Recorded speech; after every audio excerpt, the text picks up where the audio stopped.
Hello friends, welcome to my YouTube channel. आज की class में हम लोग रेलवे एग्जाम्स में पूछे गए प्रीवियस ईयर के ऑब्जेक्टिव क्वेश्चन सॉल्व करेंगे। तो ये रहा आपका क्वेश्चन नंबर 31। कोयले का मूल्य 20% बढ़ता है तो उपभोग में अर्थात यूज में कितना प्रतिशत की कमी कर दें कि खर्च में बढ़ोतरी ना हो। तो खर्च में बढ़ोतरी ना हो तो इसके लिए कोयले की खपत में कमी प्रतिशत बराबर कितने प्रतिशत की वृद्धि हुई है? 20% की। तो बढ़त बटे 100 प्लस बढ़त गुणे 100%, ये फार्मूला लगा देंगे हम लोग। ठीक है, तो वृद्धि हुई है 20% की, तो 20 बटे 100 प्लस 20 तो कितना हो जाएगा? 120 गुणे 100। अब इसको कट कर देते हैं तो 0 से 0 कट गया, 2 छक्का 12, 2 तेई 6, 2 पंचे 10 और 0। 50 बटे 3 प्रतिशत अर्थात 16 सहित 2/3% की जो है कमी आ रही है। और इसको और सॉल्व कर लेते हैं तो 16.67% की कमी आ रही है। ठीक है, तो ऑप्शन नंबर बी इसका करेक्ट उत्तर हो जाएगा। चलिए बात करते हैं अगले क्वेश्चन की। कमीशन की दर 4 से 5% बढ़ने पर किसी भी दलाल की आय अपरिवर्तित रहती है, तो व्यवसाय में एकाएक कमी का प्रतिशत है। इसमें भी आपको कमी प्रतिशत निकालना है। ठीक है, तो देखते हैं इसको सॉल्व कैसे करेंगे। कमीशन में वृद्धि, तो पहले कमीशन कितनी थी? पहले जो है कमीशन 4% थी। ठीक है, अब कमीशन बढ़ करके 5% हो गई है, तो कमीशन में वृद्धि बराबर 5 माइनस 4 अर्थात 1% की जो है बढ़ोतरी दर्ज की गई है। और कमीशन में वृद्धि प्रतिशत हमको निकालना है, तो कमीशन में वृद्धि प्रतिशत बराबर हो जाएगा 1% की वृद्धि हुई है गुणे 100, और पहले कमीशन कितना था? 4 था। ठीक है, तो 4 से जो है 100 को कट कर देते हैं, तो अर्थात 25% की जो है कमीशन में वृद्धि दर्ज की गई है। ठीक है, और व्यवसाय में कितने प्रतिशत की कमी आई है ये आपको निकालना है, तो व्यवसाय में कमी प्रतिशत बराबर कितने प्रतिशत की वृद्धि हुई थी? यहाँ पर 25% की। ठीक है, तो 25 गुणे 100 से 25% की वृद्धि हुई तो कितना आ जाएगा? 125 गुणे 100। 25 पंचे 125 और 25 5 दूनी 10 शून्य, तो 20% की जो है व्यवसाय में कमी आई है। ठीक है, तो ऑप्शन नंबर सी इसका करेक्ट उत्तर हो जाएगा। अब चलिए बात करते हैं अगले क्वेश्चन की। ये रहा आपका क्वेश्चन नंबर 3। शक्कर की कीमत के 40% बढ़ाने पर एक व्यक्ति अपनी खपत 20% कम कर देता है, तो शक्कर पर उसके व्यय पर शुद्ध प्रभाव क्या हो जाएगा? शक्कर की कीमत में जो है 40% की वृद्धि हो गई, तो व्यक्ति की खपत में जो है 20% की कमी आ जाती है, अर्थात वह खपत करना कम कर देता है।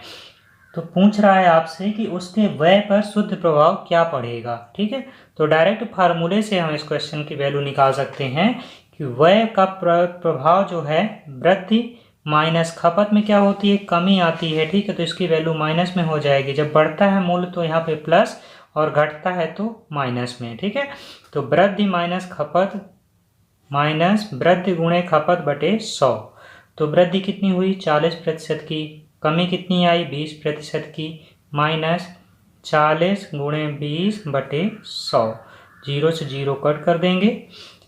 40 में से 20 घटा दिया तो 20 आ गया, माइनस 4 दूनी 8, तो 20 में से 8 घटा देंगे, कितना आ जाएगा? 12 आ जाएगा। और यही जो है व्यय में प्रभाव पड़ेगा। ठीक है, अर्थात 12% की जो है वृद्धि आ जाएगी, क्योंकि यहाँ पर ये जो वैल्यू है यह प्लस में है, तो ये वृद्धि को दर्शा रही है। ठीक है, तो ऑप्शन नंबर ए इसका करेक्ट उत्तर हो जाएगा। बात करते हैं अगले क्वेश्चन की।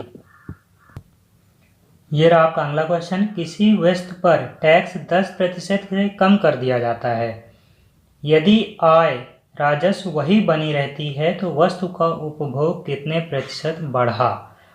वस्तु के उपभोग में कितने प्रतिशत की बढ़ोतरी हुई ये आपको निकालना है। ठीक है, तो कमी कितने प्रतिशत की हुई है आपको बोल रहा है। कमी प्रतिशत जो है 10% का कमी प्रतिशत है। ठीक है, 10% का कमी प्रतिशत है। तो उपभोग में वृद्धि हमको निकालना है, तो उपभोग में वृद्धि बराबर फार्मूला होता है कमी प्रतिशत बटे 100 माइनस कमी प्रतिशत गुणे 100। ठीक है, कमी 10% की हुई और 100 में से कमी को घटा देना है, तो 100 माइनस 10 गुणे 100, तो 10/90 गुणे 100, 0 से 0 कट दिया, और 100/9 कितना आ जाएगा? 11 सही 1/9, अर्थात 99 1 100। ठीक है, तो 11 सही 1/9 जो है वृद्धि उपभोग में वृद्धि प्रतिशत आ जाएगा, और ऑप्शन नंबर ए इसका करेक्ट उत्तर हो जाएगा। अब चलिए बात कर लेते हैं अगले क्वेश्चन की। राकेश अपनी आय का 20% बचाता है। 2 वर्ष बाद उसकी आय 20% बढ़ जाने पर भी, मतलब 2 वर्ष के बाद उसकी आय जो है 20% बढ़ जाती है, बढ़ जाने पर भी वह पहले जितनी ही रकम बचा पाता है, तो उसका खर्च कितने प्रतिशत बढ़ गया? खर्च में कितने प्रतिशत की बढ़ोतरी हुई, ये आपको निकालना है। तो वृद्धि प्रतिशत का आपको फार्मूला पता है, बचत कितना कर रहा है? 20% की कर रहा है। ठीक है, तो बचत प्रतिशत आपको पता है 20, और वृद्धि प्रतिशत हमको निकालना है, तो वृद्धि प्रतिशत बराबर बचत बटे 100 माइनस बचत गुणे 100। ठीक है, अब यहाँ पर कितना आ जाएगा? तो बचत की वैल्यू 20 है, तो 20/100 में से 20 घटा देंगे तो 80 आ जाएगा गुणे 100। 20 चौके 80 और 4 25 हम 100, अर्थात वृद्धि का प्रतिशत जो है वह 25% हो जाएगा, और option number C A correct answer हो जाएगा। ठीक है, उसके खर्च में जो है 25% की बढ़ोतरी हुई। ऑप्शन नंबर सी करेक्ट उत्तर हो गया। अब बात करते हैं अगले क्वेश्चन की। दोस्तों ये रहा आपको क्वेश्चन नंबर 37। एक कियोस्क में विभिन्न प्रकार के शेक एवं अन्य स्वास्थ्य पेय हेल्थ ड्रिंक मिलते हैं। कियोस्क की 85% बिक्री शेक की बिक्री से आती है, अर्थात एक दुकान है उसमें 85% जो बिक्री है, सेलिंग है, वह शेक को बेचने से आती है। तो प्रत्येक तिमाही में स्टोर की औसत बिक्री 1,50,000 रहती है, मतलब 3 माह में जो है वो जो दुकान की बिक्री 1,50,000 रुपये होती, तो एक माह में कितनी हो जाएगी? 3 से भाग दे दिया जाएगा, तो 50,000 रुपये जो है एक माह की बिक्री हो जाएगी। तो शेक को छोड़कर स्वास्थ्य पेय में आने वाली अनुमानित औसत मासिक बिक्री निकालना है, अर्थात स्वास्थ्य पेय में अनुमानित कितनी मासिक बिक्री होती है हमको निकालना है इस क्वेश्चन में। तो देखिए 3 माह की टोटल बिक्री कितना देकर रखा है, तो ये हम निकाल लेते हैं यहाँ से। तो 3 माह की औसत बिक्री बराबर 1,50,000 रुपये है। ठीक है, तो एक माह की औसत बिक्री हम लोग कैसे निकालेंगे? तो 1,50,000 बटे 3, तो 3 से भाग देने पर हमारी 50,000 रुपये जो है एक माह की औसत बिक्री निकल कर आ गई। ठीक है, अब आपसे बोल रहा है कि स्वास्थ्य पेय में कितना खर्च कर रहा है मंथ में, ये आपको निकालना है। और 85% बिक्री जो है, 85% बिक्री शेक से होती है। ठीक है, अर्थात मैंगो शेक वो सेल करता है, तो उसकी बिक्री जो है 85% होती है। तो 100 में से 85% बिक्री शेक की हुई, तो 15% बिक्री जो है वह स्वास्थ्य पेय से हो जाती है। ठीक है, 15% बिक्री जो है स्वास्थ्य पेय से होती है। स्वास्थ्य ड्रिंक को अगर सेल करता है तो 15% बिक्री होती है। तो बोल रहा है कि 15% बिक्री स्वास्थ्य पेय से होती हुई एक माह में इसमें उसमें को कितनी बिक्री होगी, ये आपको अमाउंट निकालना है। तो एक माह में जो है टोटल 50,000 की होती है, तो 50,000 का 15% हम लोग निकाल लेते हैं। तो 50,000 गुणे 15/100, तो 0 से 0 कट जाएगा। टोटल जो है 7,500 रुपये की बिक्री जो है वह स्वास्थ्य पेय से हमको मिल जाएगी। ठीक है, option number A correct answer हो जाएगा। बात करते हैं अगले क्वेश्चन की। Question number 38।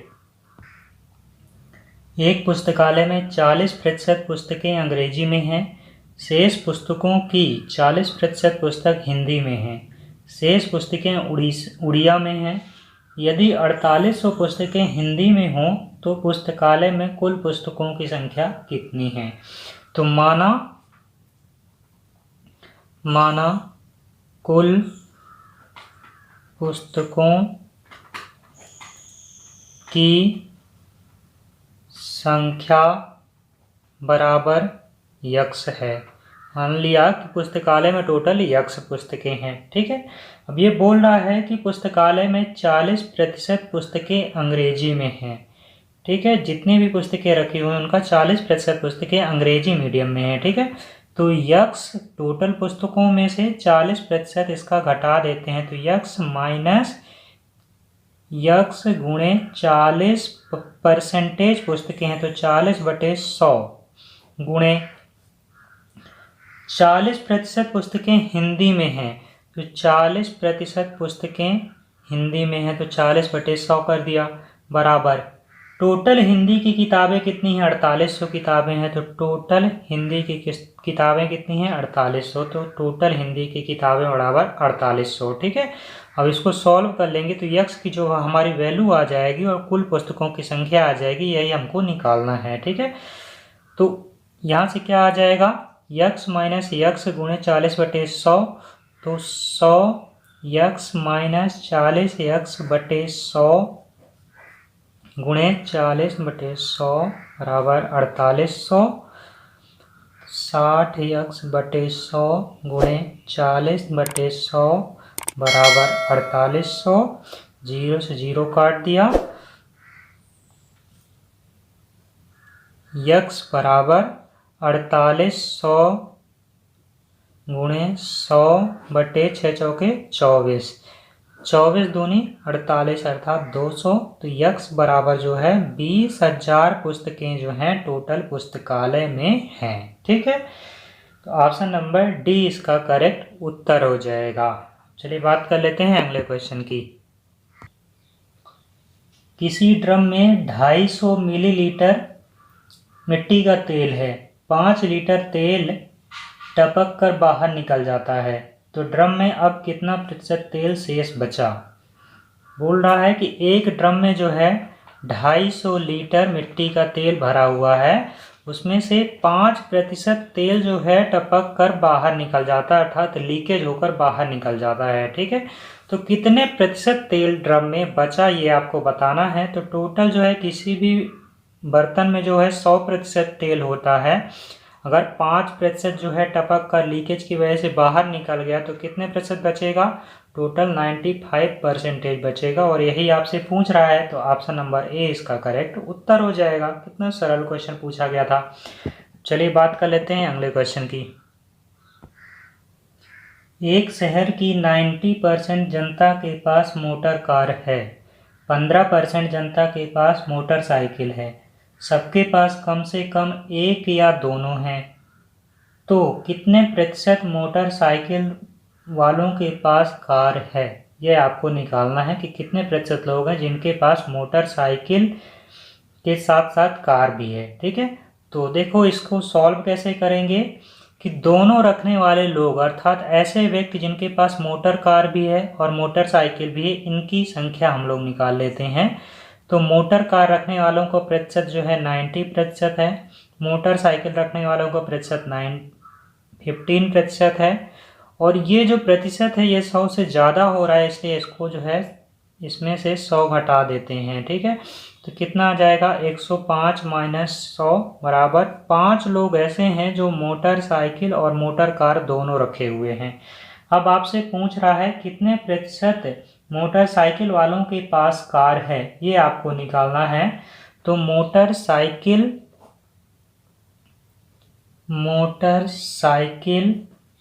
रखने वाले लोगों का प्रतिशत बराबर 5% लोग ऐसे हैं जो दोनों चीज़ें रखे हुए हैं। ठीक है, और 15% लोग हैं जो केवल मोटरसाइकिल यूज करते हैं। अब हमको केवल मोटरसाइकिल से यहाँ पर मतलब है, क्योंकि मोटरसाइकिल की बात हो रही है, तो 15% लोग हैं जो मोटरसाइकिल यूज करते हैं। तो 5/15 गुणे 100 अर्थात कितना आ जाएगा? 5 3 15, 100/3 अर्थात 33 सही 1/3% लोग ऐसे हैं जिनके पास मोटरसाइकिल और कार दोनों हैं। तो ऑप्शन नंबर बी करेक्ट उत्तर हो जाएगा। तो दोस्तों वीडियो को यहीं पे कंप्लीट करते हैं। आपको वीडियो कैसा लगा कमेंट बॉक्स में ज़रूर बताइएगा, दोस्तों इस क्लास के माध्यम से हम आपको घटना चक्र में जितने भी क्वेश्चंस दिए गए जो आपके रेलवे एग्जाम्स में पूछे जाएंगे सभी क्वेश्चन सॉल्व करवाएंगे। तो अगर आप हमारे चैनल पर नए हैं तो वीडियो को सब्सक्राइब जरूर करिए और अपने दोस्तों के पास शेयर करिए। तब तक के लिए धन्यवाद। जय हिंद, वंदे मातरम।